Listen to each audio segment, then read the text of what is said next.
Sou fruto dessa terra vermelha, dentro desse chão cheio de vários donos. Eu não estive no sonho de JK.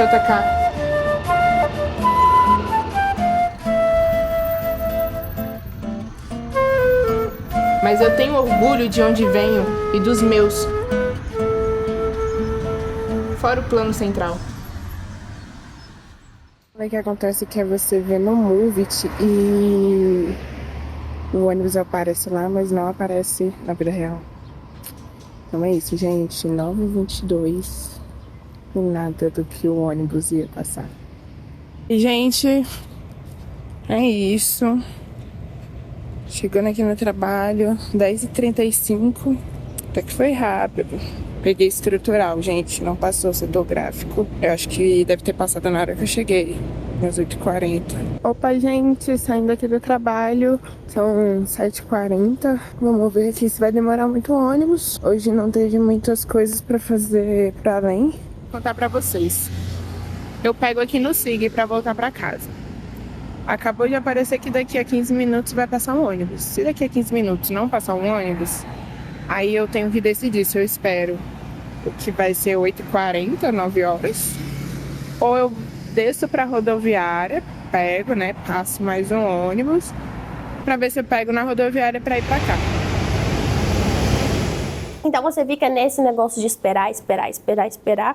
Além de muitas outras vezes de que eu vou pra Santa Maria, eu perco o ônibus lá porque o ônibus decide sair mais cedo. E aí depois o ônibus não volta. Já aconteceu de eu ter que pegar o ônibus 4 horas, chegar lá 4 horas da tarde, mas o ônibus sai 3h50. A primeira coisa que eu acho que deveriam fazer, principalmente pelos jovens, é o passe estudantil. Na minha opinião, para o governo do DF, para entender sobre mobilidade, é ter pelo menos uma consciência de classe. Quem está no governo hoje e quem sempre esteve, nunca teve acesso a isso, né? Nunca entrou num ônibus, não precisou passar 3 horas dentro de ônibus, não precisou largar alguma coisa para poder escolher, né? Ah, é isso que eu posso fazer hoje, porque é isso que eu tenho condição de fazer hoje, dessa forma, é assim que eu vou chegar, é assim que eu vou sair, sabe? Não tem essa consciência de classe. A passagem para o plano, um jovem que não tem condição, é absurda. Se eu não tivesse o meu vale-transporte do meu trabalho, eu gastaria para ir e voltar do plano por volta de R$400, R$500, dependendo do mês. O transporte da região do entorno, né, que a gente chama, é considerado interestadual, porque ele rompe aí a divisa de 2 estados, né? E aí a gestão é super burocrática porque cabe à Agência Nacional de Transportes Terrestres, a ANTT. Só que a ANTT, ela lida com o transporte interestadual do Brasil inteiro. Então, os estudantes do entorno, eles não têm o passe livre estudantil. Quem vem de Goiás não tem, isso é um absurdo. Porque a gente está tudo colado, a realidade é a mesma. Os meus horários para poder chegar em São Sebas, a minha aula começava 8 horas, então eu tinha que 5h15 mais ou menos na parada de ônibus, para pegar um ônibus até o plano, até a rodoviária, da rodoviária pegar um para São Sebastião, ficar dentro de Sebastião até umas 11h30 mais ou menos, às vezes até meio-dia, pegar um para a rodoviária e da rodoviária para casa. Só que nesse meio tempo, da meio-dia, você não tem transporte de volta para Ceilândia. Parece que volta a pensar que a pessoa precisa voltar para casa a partir de 1h15. Então só ia chegar em casa tipo 3 horas. E eu acho isso um descaso muito grande, porque o Goiás, Lusiânia, é uma cidade grande. O Valparaíso, as cidades do entorno, são cidades grandes que têm muitas pessoas. Mas eu tenho orgulho de onde venho e dos meus, fora o plano central. Nesse avião chamado de plano piloto, pro Brasil, Brasília, eu só venho para trabalhar, ganhar o meu pão de cada dia. Poeta marginal, uso dessa arte para denunciar, uso dessa arte para gritar. A cada ano meu pedido é certo, que eu não morra jamais pelo sistema, mas confesso, é difícil aguentar. Mas realmente parece que a preocupação do governo do Distrito Federal, dos governos em geral, é muito mais aqui com esse miolo, com o centro, que é mais fácil, que o padrão de vida é melhor, né? E onde tem mais problemas, eu acho que é onde o poder público tem que chegar mais. Isso é uma coisa que a gente vive aqui dentro do quadrado, nesse campo de visão, né? Mas quem é de fora sempre vai enxergar o Distrito Federal como Brasília. Esse aviãozinho aqui, esquece do resto. E eu acho que o governo em si, de várias gerações de governo, pensa muito nisso, porque é o avião que deve ser destoado, que deve ser bem visto, né, por conta dos museus e etc. É aqui que a galera tem que ver. Se uma pessoa de fora vem, e eu já ouvi muito isso, eu não vou na Ceilândia porque na Ceilândia é perigoso, não sei como que funciona, etc. Lógico que não vai saber, porque isso não é mostrado. E quando é mostrado, só é mostrado a parte ruim, que não existe só na Ceilândia, como existe no país inteiro. Eu acho bastante difícil o acesso ao cinema, por exemplo, que é uma coisa muito básica que jovens gostam. O cinema de Lusiânia não tem nenhum filme interessante. Ou o filme é muito famoso, por exemplo, algum lançamento da Marvel, ou são filmes que não vão ter uma procura muito boa. Então você tem que se deslocar ou para o Valparaíso, que é uma cidade um pouco melhor, ou você vem para Brasília. Para mim é muito bom estar dentro desse outro lado que é discutindo a política pública, né? É totalmente necessário quando a gente pensa algo literalmente pra gente, porque a gente vai ter acesso. Então, quando a gente vai discutir sobre o acesso ao cinema, por exemplo, a gente de periferia tem...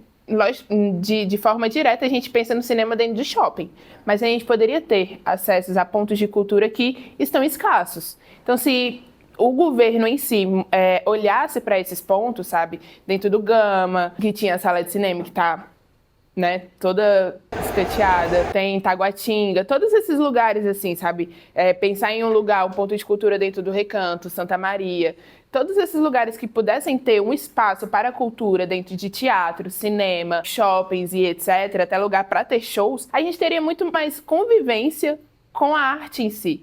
Mas eu também tinha esse sentimento, sabe, assim, realmente, assim, porque eu via que meus colegas, por exemplo, tinham muito mais essa visão cultural, assim, né, muito mais ampla, porque o acesso, né, e a gente não tem essa consciência, igual você falou, quando a gente é mais jovem, né, e a gente, às vezes, acaba se excluindo, pensando, não, eu tenho até medo de falar, eu tenho medo de dar minha opinião, porque eu me acho um pouco atrasada, né, em relação aos outros colegas, até da gente se julgar inferior, né, acaba que o próprio jovem da periferia às vezes traz isso consigo. Quando eu quero, ou, né, minhas amigas, assim, museu ou eventos massa, assim, a gente já tem que se programar com antecedência para poder vir para cá.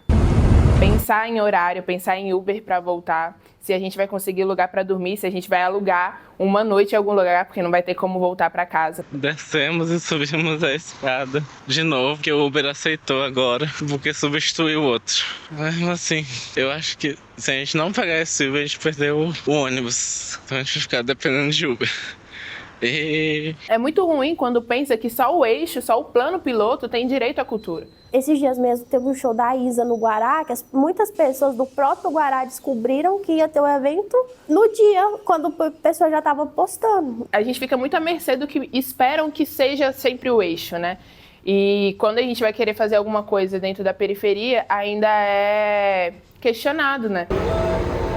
Invisibilizado, né? De falar que, tá fazendo isso, a gente não quer ter contato, fica ali você. É ruim, porque a gente se sente muito deslocado dentro de um quadrado que a gente faz parte, né? E na questão de educação, eu espero muito que em Lusiânia tenha uma faculdade boa, que contemple vários cursos, porque a gente sofre essa evasão de alunos que vêm todos para o DF para cá, então seria interessante ter boas universidades, boas faculdades, para a gente não precisar deslocar tanto. Se um jovem do Recanto das Emas ou de Lusiânia tenha o campus universitário, por exemplo, a faculdade pertinho de casa, assim como quem mora no plano piloto tem, em vez de sair 4 horas da manhã de casa, 5 horas da manhã, possa sair 7 horas, né? 7h30 para estar na aula 8 horas da manhã. Isso é possível e a gente tem que perseguir isso, né? Cobrar dos nossos políticos, né? Nós que somos aí os novos profissionais, vocês, né? Que eu já sou velha. A cada ano, meu pedido é certo, que eu não morra jamais pelo sistema, mas confesso, é difícil aguentar. Mas vamos avançar nessa luta de vida, devemos continuar contra a LGBTfobia, contra o racismo, que existe sim. Eu vou denunciar, também tô longe de aturar machos pra tocar e apoiar. Tatuado eu sou, pra num momento nunca esquecer, que a cada momento da minha vida, não deixar de desistir, que o desistir batendo na minha porta, que eu e minha arte consiga sempre resistir.